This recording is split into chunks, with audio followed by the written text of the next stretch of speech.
Kanha cassette प्रस्तुत करते हैं श्री नरेंद्र यादव एवं स्वर लहरी श्रीमती दीपा यादव के स्वर में सुपरहिट एल्बम काबर गोरी मोला दगम अडारे।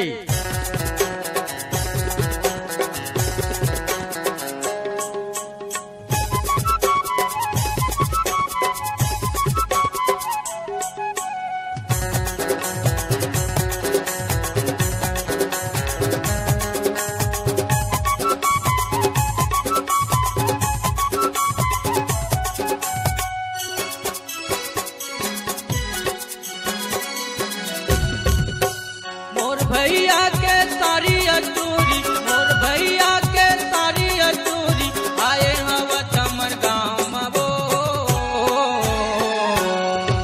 अरे मिले ही मौका तोला मोलावा घूमया वो खमी के बाजार लाओ।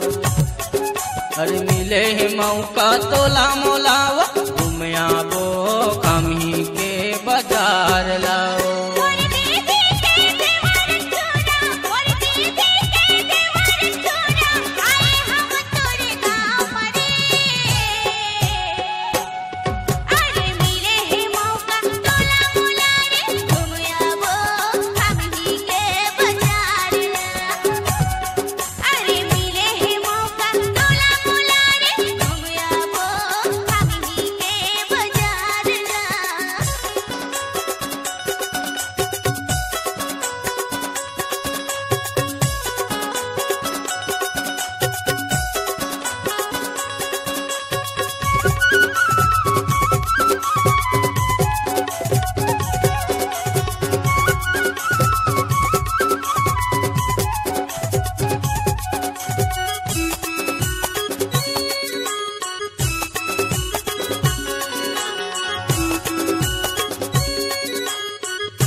मंगल के दिन लगे थे गोरी खामी के बाजार वो जेन कहिबे तेन ले मोर शंकर ले प्यार वो।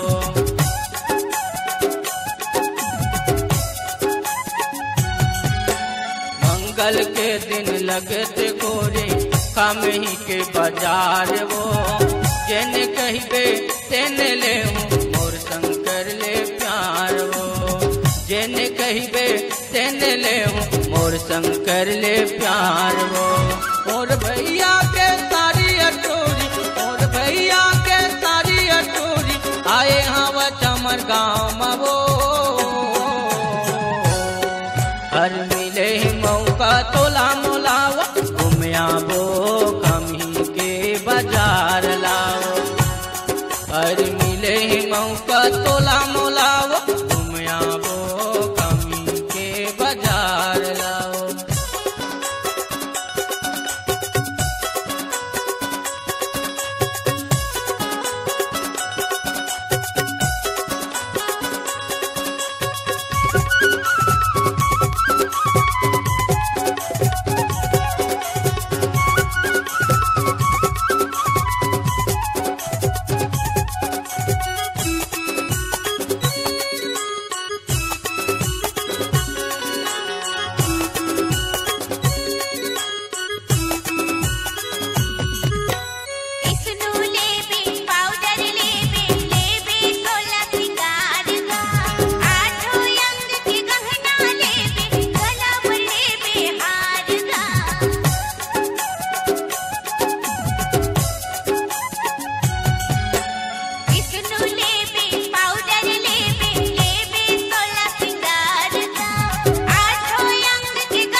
बैठ के समोसा खाबो फोटो खिंचवाबो साथ माँ जन तरसायब मोला रे गोरी हाथ लदे मोर हाथ माँ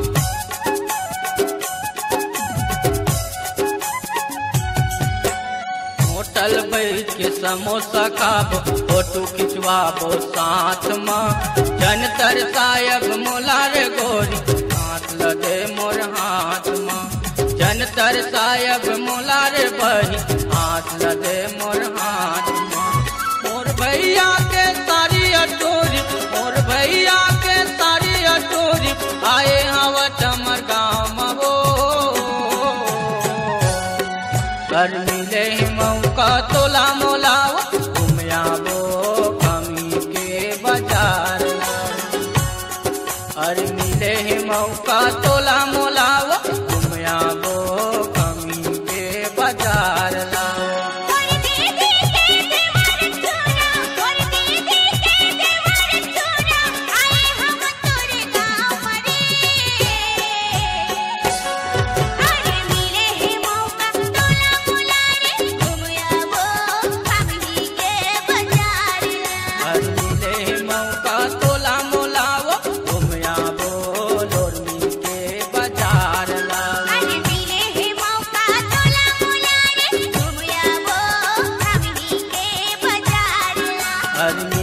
मौका तोला मोलावो घुमियाबो लोर